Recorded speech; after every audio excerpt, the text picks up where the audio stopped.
رحمۃ اللہ علیہ پر ان کی مجلس میں ان کے ایک عقید مند نے کہا مولانا میں جس مسجد میں نماز جمعہ پڑھتا ہوں وہ مولوی بلا ناگا ہر جمعہ میں آپ کو کافر، بے دین، یہودی، مرتد، بے ایمان بہت گالیاں دیتا، میرا جی اس کے پیچھے نماز پڑھنے کو نہیں چاہتا۔ مولانا نے کہا یار میں نے دو چار عرض پڑھے ہیں دین کی، اس میں کہیں نہیں آیا کہ جو مولوی کو برا کہا اس کے پیچھے نماز نہ پڑھو۔ کیسی بات، جو نبی بن جاتے ہیں نا کہ میں نبی ہوں میرے خلاف، بے آپ فرق کریں۔ خود حضرت صدیق اکبر رضی اللہ عنہ کے دیکھیں، ابو داؤد شریف دیکھیں، ان کے سامنے گالیاں دی ایک شخص، خلیفہ بھی تھے، آپ کو بھی رنج آیا طبی طور پر، ایک عقیدت مند بھی غصے میں آ گیا، اس نے کہا حضور اجازت نے سر اڑا دوں میں، آپ غصہ پی گئے۔ اتنے میں وہ شخص چلا گیا تو آپ نے پوچھا اس آدمی سے، اپنے عقیدت مند سے، کہ تم یہ پوچھتے تھے اگر میں اجازت دے دیتا تو قتل کر دیں؟ اس نے کہا ہاں میں نے کوئی قتل کیوں نہیں دی، فرمایا اسی لیے میں غصہ پی گیا۔ تجھے پتہ ہونا چاہیے کہ اسلام میں یہ مرتبہ سوائے نبی کے کسی کا نہیں۔ ہاں یہ بات اگر لوگ سمجھ لیں کہ دنیا میں فیصلہ کرنے کی جو بات ہے نا کہ مسلم ہے یا نہیں، صرف ایک پوچھیں حضور کو مانتا، قرآن سچا، دین صحیح ہے، اس کے بعد عمل میں کوتاہیاں ٹھیک ہے، کوتاہیاں اللہ اس کا فیصلہ کرے، اور حقیقی ایمان اللہ سے اس کا واسطہ کہ دل میں ہے یا نہیں۔ دنیا میں صرف یہ ہے کہ وہ اظہار کرتا ہے اسلامی شاعر کا۔ اب اس شخص نے صرف لا الہ الا اللہ السلام علیکم کہا تھا، کلمہ بھی نہیں پڑھا، مسلمان لشکر کو السلام علیکم کہا، مسلمانوں کا نشان تھا، مگر انہوں نے کہا نہیں یہ مال بچانے کے لیے، جان بچانے کے لیے کر رہا، قبیلہ بھاگ گیا، اب یہ سب نے بہانہ بنا۔ ناراض ہو کر اللہ نے اتارا کہ جب تم زمین میں پھرتے ہو تو چھان بین کرو، وَلَا تَقُولُوا لِمَنْ أَلْقَىٰ إِلَيْكُمُ السَّلَامَ لَسْتَ مُؤْمِنًا، جو تمہیں سلام کہتا اس کو تمہیں یہ کہنے کا حق نہیں ہے کہ تم مومن نہیں ہو۔ تب تک ہونا عرض الحیات الدنیا، مال غنیمت لے آئے نا، بکریاں وغیرہ سارا لوٹ کر حضور کو پیش کیا، آپ نے کہا میں نہیں قبول کر، یہ کوئی مال حلال ہے، یہ کوئی غنیمت حلال نہیں، تو انہوں نے ایک مسلم کو قتل کر دیا۔ کہنے لگے جی وہ اس طرح تھا، قبیلہ باغ فرمایا کوئی بات، جب اس نے اسلام کا اعلان کر دیا تمہاری تلواریں میان میں ہو جانی چاہیے، کیوں قتل کیا؟ دنیا کا مال چاہتے ہو، فَإِنَّ اللَّهَ مَغَانِمُ كَثِيرَةٌ، یہ دنیا کے مالوں کو چھوڑو، اللہ کے پاس بڑی غنیمتیں ہیں، دنیا بھی دے گا اور آخرت میں میرام میں، اس کا خیال کیا کرو، یہ بکریاں وغیرہ کے لالچ نہ پڑو۔ كَذَٰلِكَ كُنتُم مِّن قَبْلُ فَمَنَّ اللَّهُ عَلَيْكُمْ فَتَبَيَّنُوا، اللہ نے کہا اب تم بڑے بنے پھرتے ہو، چودھری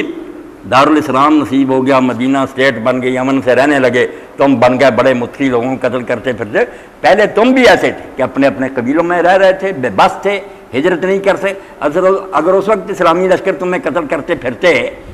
مانتے ہی نہ تمہیں مسلم، کیا بنتا پھر؟ تم بھی تو پہلے اسی طرح بے بس اپنے قبیلوں میں رہ رہے تھے، تو اللہ نے تم پر فضل فرمایا، ایک بیس بن گئی، علاقہ مل گیا، تم یہاں آ گئے، تو اب تمہیں بھی چاہیے کہ اگر ایسے بیچارے کوئی مجبور مسلمان رہ رہے ہیں اپنے علاقوں میں، ان کو قتل نہ کرو، فتبینوا، اچھی طرح تحقیق کیا کرو، ان اللہ کان بما تعملون خبیرا، اللہ جو کچھ تم کرتے ہو اس سے باخبر ہے۔ دونوں فریقوں کو سمجھا دیا کہ اگر وہ دھوکہ کر رہا ہوگا اللہ اس کو بھی جانتا، خود فیصلہ کر رہے گا، قیامت کے دن نپٹ لے گا، اس تمہیں مارنے کی ضرورت نہیں، وہ فریب کرے گا، اللہ اس سے نپٹے گا۔ اور اگر تم نے لالچ میں مارا نا، بہانے بنا کر کے نہیں یہ وجہ تھی وہ مسلمانوں کا ایسا، تو میں تمہاری کرتوتوں کو بھی جانتا ہوں، مجھ سے کوئی چھپا نہیں ہوا، تم مجاہدین بھی محتاط رہنا، غلط قدم نہ اٹھانا، اور وہ بھی فریب کریں گے تمہیں۔ یہ احکام اللہ تعالیٰ نے اس زمانے میں اتارے کہ مسلمان صرف السلام علیکم کہہ دے کوئی اس کو چھیڑے۔ جب السلام علیکم کے علاوہ السلام علیکم تو بعض عیسائی بھی کہنے لگے، سیکھ گئے نا ہم سے، پہلے کبھی نہیں کہتے تھے، اور لا الہ الا اللہ کا اعلان کرے، محمد رسول اللہ کو کرے، صاف گواہی دے اللہ کے،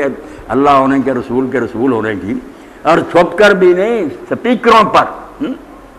علامہ اقبال فرماتے ہیں وہی ختم نبوت کے بارے میں، لا نبی بعدی ذی احسان خدا سے۔ اب مولوی حضرات تمہارے لیے تو یہ علم کلام کا مسئلہ رہ گیا کہ نبی جاری ہے نہیں، تم نے اس اعلان کی اہمیت کو سمجھا ہی نہ کہ یہ اعلان کر کے کتنا آزادی کا اعلان خدا نے کر دیا کہ لوگوں کی گردنیں آزاد ہوگی کہ اب بے فکر ہو جاؤ، کسی کے نام ماننے سے تمہارے ایمان میں کوئی خلل نہیں آئے گا، رسول اللہ کو مانتے رہو اور کوئی بات نہیں، چھان بین کی کوئی بات نہیں۔ اس پر شیخ اکبر محی الدین ابن عربی اپنا واقعہ لکھتے ہیں، اتنے بڑے صوفی کہ میرے شیخ تھے ابو مدین مغربی رحمۃ اللہ علیہ، یہ شیخ عبدالقادر جیلانی رحمۃ اللہ علیہ کے خلیفہ تھے، بہت بڑے ولی تھے۔ کہتے ہیں ایک شہر کا عالم ان کے خلاف تھا، میں اپنے پیر کی وجہ سے اس عالم سے نفرت کرتا، اس سے دوستی نہیں کرتا تھا، اس سے ملتا جلتا نہیں تھا۔ خواب میں نے اللہ کے رسول علیہ السلام کو دیکھا، سخت غضب اور ناراضگی کی حالت میں۔ آپ نے کہا محی الدین تو فلاں عالم سے نفرت کرتا؟ میں نے کہا ہاں کیوں؟ میرے شیخ کو اچھا نہیں سمجھا۔ حضور نے ناراضگی میں فرمایا کہ مجھ سے محبت نہیں کرتا،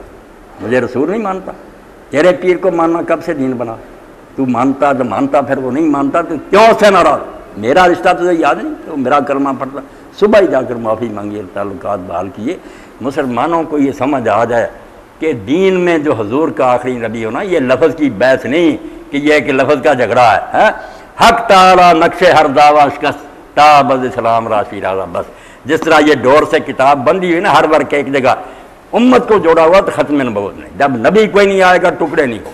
مجدد پیدا ہو، محدث پیدا ہو، جو جی چاہے پیدا ہوتا رہے، اللہ سے جا کر تمغے لیتا رہے، ہمیں تنگ نہیں کر سکتا کہ مجھے مانو، نہ مانو گے تو کافر ہو جاؤ، ایسا کہے گا تو وہ خود کافر ہو جائے گا، کوئی یہ دعویٰ نہیں آپ کر سکتا۔